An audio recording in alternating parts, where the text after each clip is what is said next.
khususnya untuk kaum Adam ya. Karena kita sebagai tulang punggung, kita harus menjadi super kuat dan Superman lah. Pokoknya mah harus benar-benar tangguh tanpa mengeluh. Nama saya Efri Fitriadi dengan julukan Mang Prai. Dulu tuh manggil Efri itu karena kaku jadi Prai gitu ya. Nah itu sampai sekarang pun orang bahkan nggak mengenal nama asli saya, tapi mengenalnya nama julukan saya Mang Prai gitu. Saya sudah jauh-jauh hari meminta izin kepada istri untuk minta izin agar diizinkan untuk pergi mengabdikan atau melaporkan apa yang menjadi pertanggungjawaban saya setiap tahun di Karang Taruna. Nah, alhamdulillah ada respon dari almarhum, dari istri saya mengizinkan saya untuk pergi rapat, dan rapatnya itu nggak ada di kota Bandung, tapi dalam keadaan di luar kota. Nah, setelah kita sampai bersama rekan-rekan Karang Taruna yang lain di luar kota, itu langsung terbesit di dalam hati saya ingin melaporkan pertanggungjawaban itu setelah sampai. Terus mengadakan rapat evaluasi, langsung rapat pertanggungjawaban. Nggak disangka mungkin ini udah takdir ilahi ya, Setelah rapat beres jam 10 pagi itu rapat beres, jam 10:30 saya dapat kabar kalau di Bandung itu sudah berduka bahwa istri saya itu udah meninggal. Jadi gimana ya, di sisi lain mungkin saya tidak percaya ya, karena malamnya kita masih bisa bercanda, kita masih diberikan izin, diberikan restu oleh istri. Tapi pagi harinya kita udah mendapatkan istri sudah tiada meninggalkan saya. Itu yang membuat saya terguncang dan membuat saya langsung ya sedikit down, rasa tidak percaya. Tapi kembali lagi mungkin ini takdir ilahi agar saya ibaratnya lebih kuat lagi. Saya ditinggalkan oleh almarhum dengan rasa ketidakpercayaan, dengan rasa sedih, dengan campur aduk lah perasaan itu. Saya mengingat kepada diri saya bahwa saya adalah tulang punggung yang mungkin di dalam Al-Quran juga dijelaskan ya.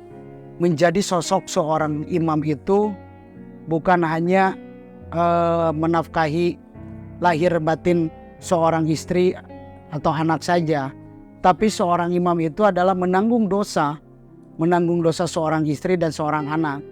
Setelah saya berpikir ke arah sana, mungkin tidak langsung serta-merta saya ini. Mungkin ada downnya juga. Saya downnya itu sampai 1 bulan. Saya ini harus kayak gimana? Saya harus seperti apa? Saya diamanahkan 3 anak ya, yang dulu itu waktu usianya itu yang kecil itu 1 tahun, yang keduanya 3 tahun, yang paling besarnya itu 4 tahun. Tapi saya merasa tergugah hati saya. Mungkin ini adalah ladang yang benar-benar buat bagi saya menjadi seorang ayah yang benar-benar istiqomah untuk mengurus anak-anak saya.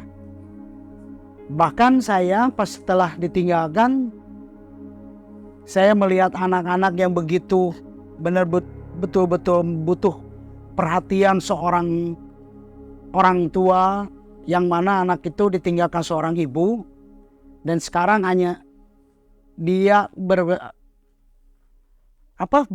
bersama ayahnya. Dan alhamdulillah saya bisa menjalankan, walaupun harus beberapa yang harus dikorbankan. Pertama, saya resign kerja saya fokus benar-benar ngurus anak. Dan begitu juga dalam kegiatan, sampai 4 tahun ini saya kegiatan benar-benar saya fokus di dalam rumah tangga, khusus untuk anak-anak saya. Karena bolehlah saya untuk kegiatan dulu bisa beribadah, bahkan untuk sekarang mungkin ibadah yang benar-benar sempurna adalah mengurus anak-anak saya gitu. Jadi di dalam diri saya ingin menjadi seorang pemimpin yang benar-benar dicintai oleh anak-anak saya. Karena hanya dialah yang menjadi pintu masuk surga saya. Hanya doa-doa dari anak-anak yang soleh dan soleha. Itu yang menjadi penguat di dalam hidup saya. Tantangan terbesar adalah bagi saya ya,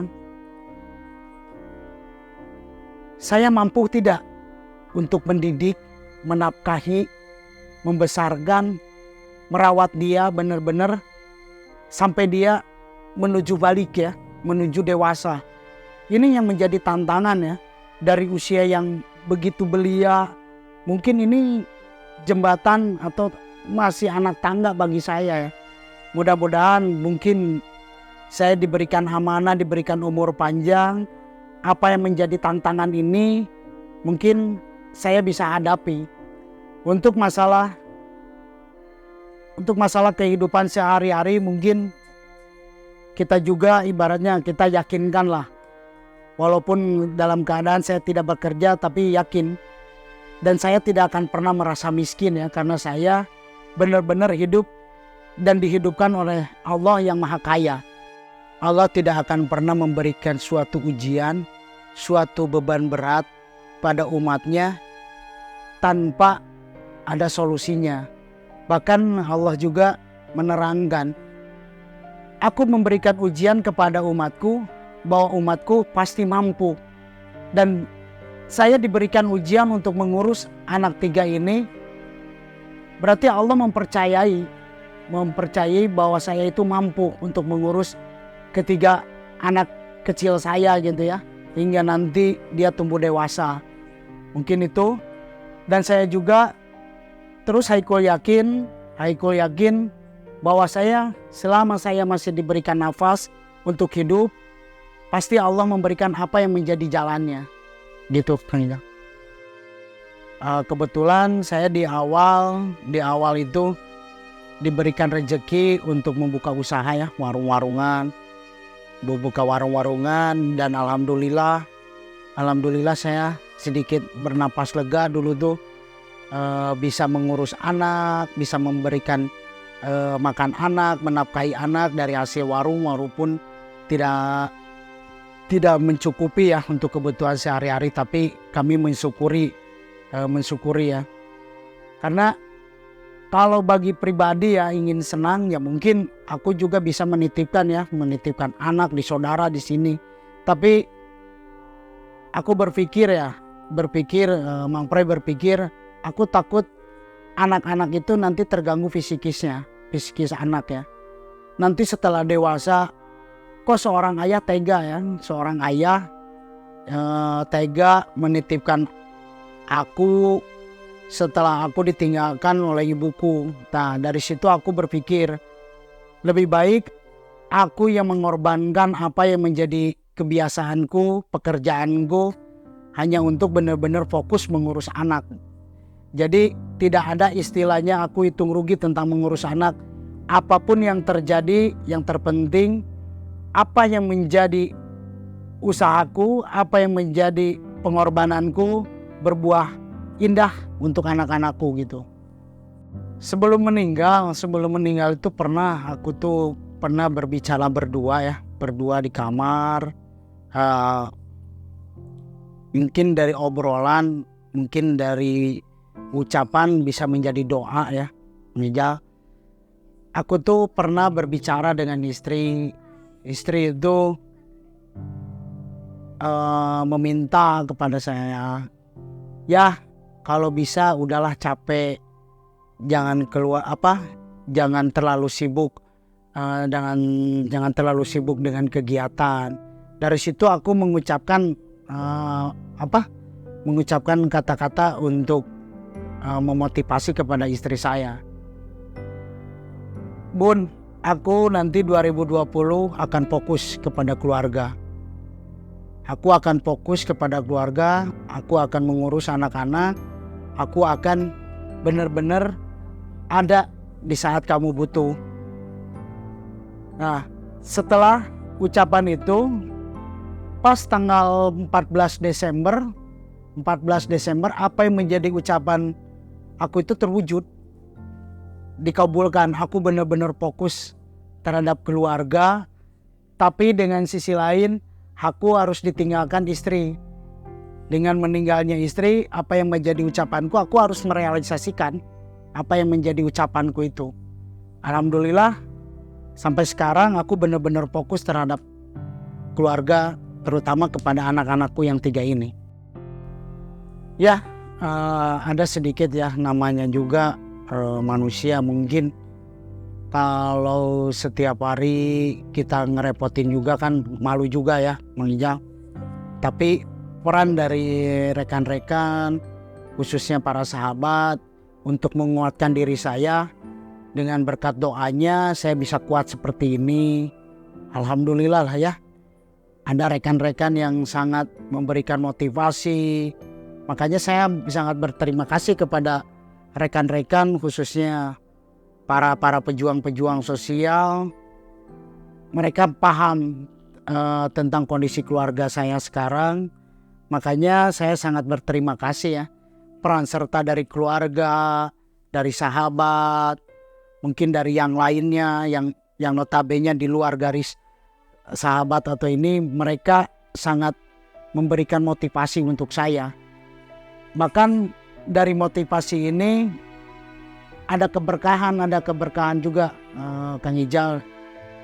Saya benar-benar harus benar-benar super kuat. Aku harus benar-benar, mungkin orang tidak akan mampu seperti saya gitu ya.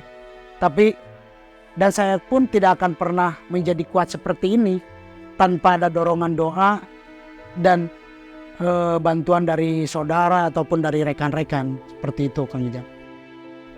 Ya mungkin pengalaman saya yang sedang dialami sekarang ini, saya menjadi dua peran ya Kang Ijal, menjadi 2 peran, menjadi ayah dan menjadi sosok ibu. Yang dulu saya menjadi sosok ayah itu hanya sebatas bertemunya itu dikala kita libur aja gitu ya.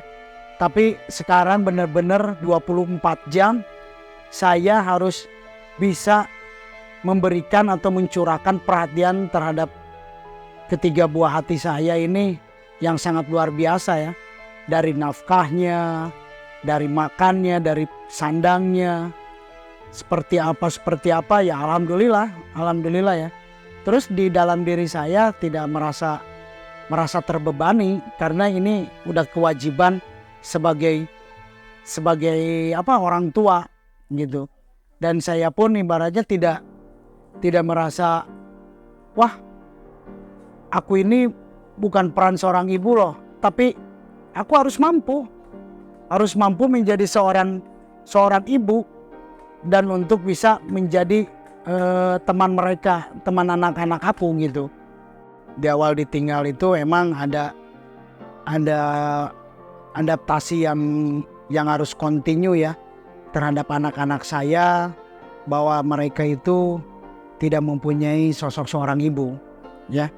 Aku berikan pemahaman kepada dia ya, kepada anak-anak saya, bahwa kalian itu sekarang itu tinggal sama ayah. Makanya saya berbicara kepada anak-anak saya walaupun masih kecil.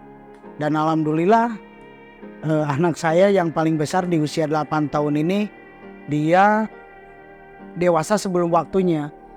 Dan bahkan saya berbicara kepada kakak Bilqis, anak saya yang paling besar itu, kamu kalau seandainya sayang kepada ayah, kalian jangan rewel, kalian harus manut terhadap ayah, karena ayah berjuang sendiri, ayah mengerjakan apa yang menjadi pekerjaan rumah sendiri.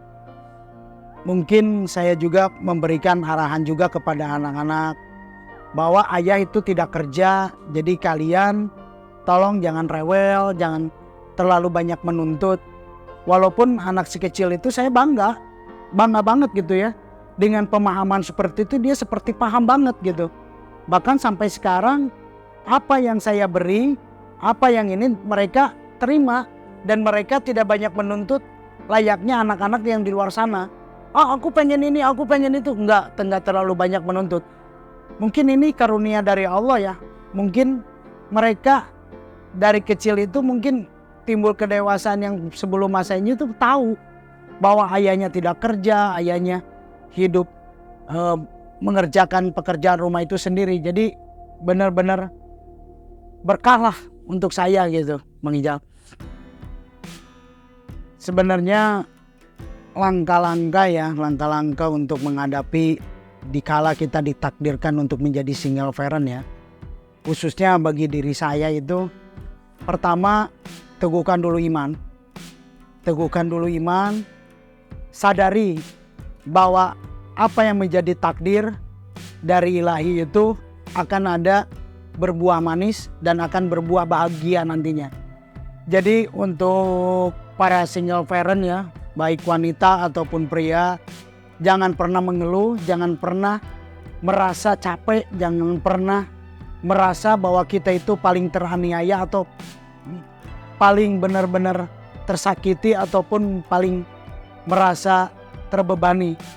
Karena hidup single parent khususnya bagi saya gitu ya, siapa sih yang ingin menjadi single parent, pengennya itu kita hidup bersama dengan keluarga yang bahagia, yang utuh. Tapi dengan kehendak lain, dengan takdir yang lain, dengan nasib yang lain. Jadi saya menyarankan kepada rekan-rekan yang single parent, teruslah berjuang, perjuangkanlah menjadi ibu atau bapak, dan perjuangkanlah keluarga agar keluarga kita mencapai hidup bahagia tanpa harus ada keluh dan kesah. Mungkin apa yang menjadi terbaik bagi Allah, ya insya Allah terbaik juga buat saya. Untuk urusan berkeluarga, ya kita kembalikan lagi kepada Allah ya. Dan saya juga sama lah mungkin dengan yang rekan-rekan. Nanti di suatu saat anak-anak besar, mereka dengan keluarga masing-masing. Mungkin saya juga butuh pendamping di saat nanti saya ibaratnya sakit atau apa. Ya mungkin dari niatan ini, dengan doa yang kuat, saya meminta apa yang menjadi takdir dalam keluarga saya, khususnya untuk anak-anak saya dan diri saya selalu meminta mudah-mudahan Allah memberikan yang terbaik buat keluarga saya. Baik tentang masalah jodoh saya, tentang kehidupan saya, dan kebahagiaan anak-anak saya. Itu aja Bang Ijal. Ya kebetulan di usia 4 tahun saya menjadi single parent ini, mungkin ada doa yang Allah kabulkan. Saya mengenal sosok seorang wanita. Dia namanya Neneng Suryani ya, orang Kuningan. Dia pun sama takdirnya seperti saya, ditinggalkan seorang suami, tapi nasibnya yang berbeda dengan saya gitu ya. Saya mengenal dia pun mengenal saya. Kita saling sharing, kita saling menguatkan, dan alhamdulillah dari saling menguatkan, kita saling mengenal. Dengan takdir Allah, kemarin saya tanggal 14 Juli 2023, alhamdulillah berkat doa yang telah dikabulkan dan berkat saling kepercayaan dengan calon istri saya, alhamdulillah saya telah mengikat dia untuk menjadi pendamping hidup saya, Kang Ijal. Saya sebelum ini sampai calon istri saya sampai kagum ya. Saya bawa anak saya ke makam ya, ke makam almarhum ibu saya, almarhum bapak saya. Bahkan saya meminta izin ke anak-anak saya itu di makam ibunya. Saya meminta izin kepada anak-anak ketiganya, kakak, abang, Alika, ayah minta izin. Kalau diizinkan, ayah nanti akan menikah lagi. Alhamdulillah anak-anak tanpa saya iming-iming atau apa-apa gitu ya. Anak-anak langsung secara spontan dia mengizinkan saya. Maka dari itu saya alhamdulillah udah dapat restu dari anak-anak saya. Mungkin untuk keluarga dari pihak saya ya, khususnya pihak Mang Prai, mereka juga menginginkan saya cepat-cepat menikah. Mungkin dari pihak keluarga almarhumah juga sama gitu ya. Karena apa? Mereka berpikir biar anak-anak itu terurus. Kalau ibaratnya ada pendamping, ada istri, mungkin sosok ayahnya itu nanti bisa bekerja, bisa menafkahi. Jadi alhamdulillah lah tidak ada halangan ataupun apapun gitu. Jadi pada dasarnya dan pada hakikatnya di dalam takdir ini mudah-mudahan apa yang menjadi takdir kita menjadi keberkahan untuk kita semua, khususnya para single parent. Dan saya pun gimana ya, merasa tergugah juga. Mungkin tadi saya juga ngomong, saya tidak akan pernah bisa kuat tanpa ada dorongan dan doa dari rekan-rekan, bahkan dari sahabat-sahabat terdekat kita. Mungkin doa dari saya, mudah-mudahan Allah selalu memberikan apa yang menjadi terbaik bagi doa-doa kita. Semoga apa yang menjadi takdir kita selalu diberkahi. Apa yang menjadi nasib kita itu selalu menjadi ladang ibadah untuk kehidupan kita. Mungkin apa yang menjadi keinginan kita belum tentu terbaik buat kita, tapi apa yang menjadi takdir dan yang terbaik bagi Allah mungkin yang menjadi yang terbaik buat dari kita. Saya Mang Prai, jangan pernah mengeluh, jangan pernah ragu apa yang menjadi takdir ilahi. Teruslah berjuang demi kebahagiaan keluarga kita. Semangat dan jangan pernah tinggalkan sholat. Teruslah dekat pada Sang Pencipta, karena dialah yang maha kaya, dan jangan pernah takut miskin dengan keterpurukan ataupun yang menjadi takdir ataupun nasib di dalam diri kita. Teruslah berjuang, para pejuang keluarga. Amin.